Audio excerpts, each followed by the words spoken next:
So I'm finally at the part of the story of King Arthur and his knights that most resembles the battle between Arthur and the Black Knight from Monty Python and the Holy Grail. And obviously Python took a lot of license with the Arthur legend, right? But there's a lot of things they also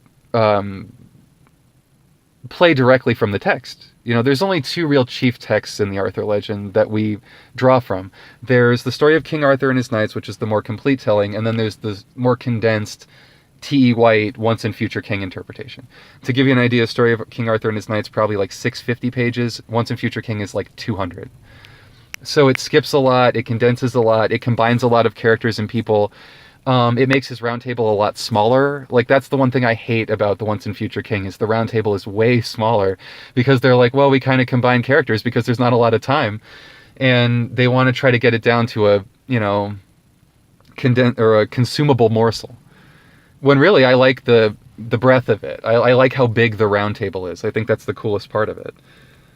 And it's like he just brings people into it because they show up. And one of those times is not unlike a scene from Game of Thrones. It really reminds me of something that, you know, Game of Thrones people, you'll know this gesture. Where it's the middle of the night, King Arthur and the Round Table are hanging around the fire, they're just shooting the shit, and a knight shows up barely mounted on his steed. You know, he's so wounded he can barely hold himself on his horse. And it's mostly his young squire who's holding himself up in the back. And you can picture him looking just like the boy from The Sword in the Stone, the Disney cartoon, if you've ever seen that. He's even described that way. And he's even got a surfy little shit name, Grifflet. It sounds like a Pokemon, right? Like Grifflet. And so Sir Miles, the wounded knight, can't speak. He's been speared in the gut, and he still has the open wound. It's a mortal one. And so Arthur says, what the hell happened to this guy?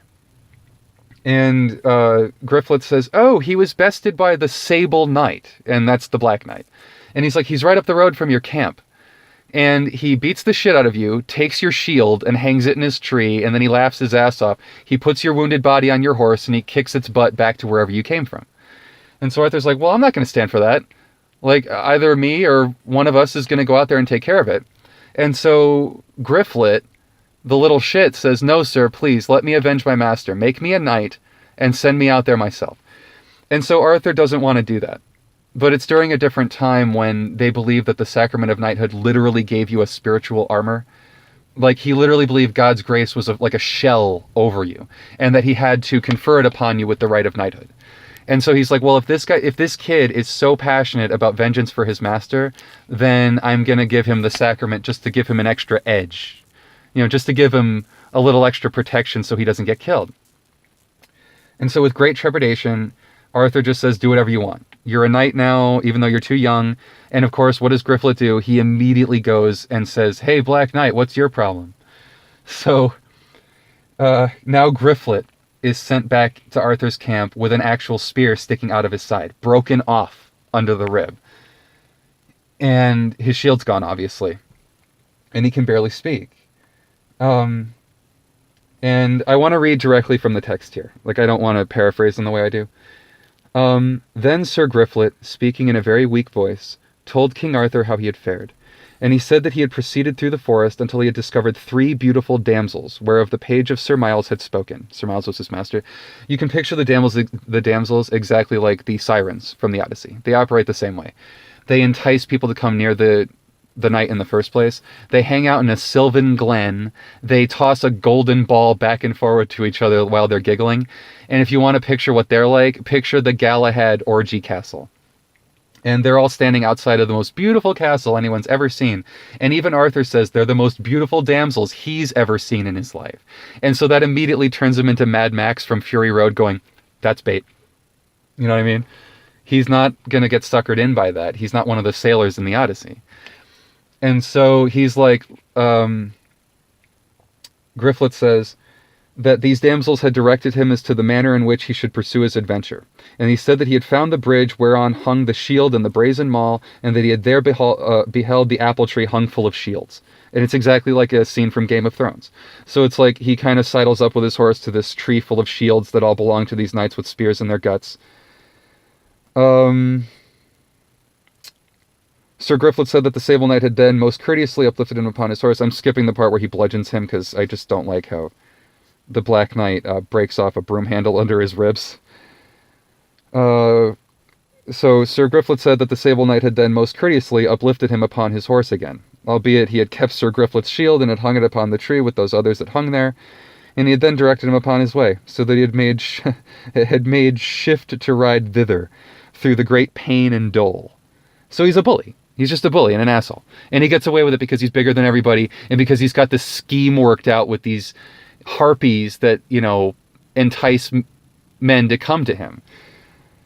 And so Arthur's like, fuck that noise. And I love that. It's expressed in the flowery prose of the time. Then was King Arthur very woed and greatly disturbed in his mind. Fuck that noise, he said. For indeed he loved Sir Griflet exceedingly well. Wherefore he declared that he himself would now go forth for to punish the Sable Knight, and for to humble him with his own hand. And though the knights of his court strove to dissuade him from that adventure, yet he declared that he with his own hand would accomplish that proud knight's humiliation, and that he would undertake the adventure with God his grace upon the very next day. And so basically what he's saying is this guy broke a broom handle off under a kid's ribs, and I'm going to go beat the shit out of him myself. Are any of you coming with me? And they all go, no, I don't want to get beat up. No, they're all Eric Idle from Holy Grail. No. I don't know, not me. No, I don't want to go. No, me, don't hurt me. And so he's like, fine, I'm going to go beat up the Black Knight myself. I don't care. I care enough about this bullshit. And sometimes might has to make right. And if this guy's only weapon is might, then I'm going to have to meet his might with my own. Period. What the fuck else am I going to do? Call the Sheriff of Nottingham? Call in some brown shirts to defend us? No.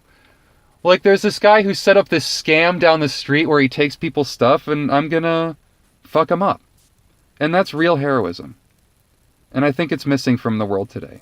And I'll do a lot more videos on this. I just wanted to start it with this. I wanted to start it with this story from Arthur, and I'll do a lot more videos on it in the future. Take care, everybody. Bye-bye.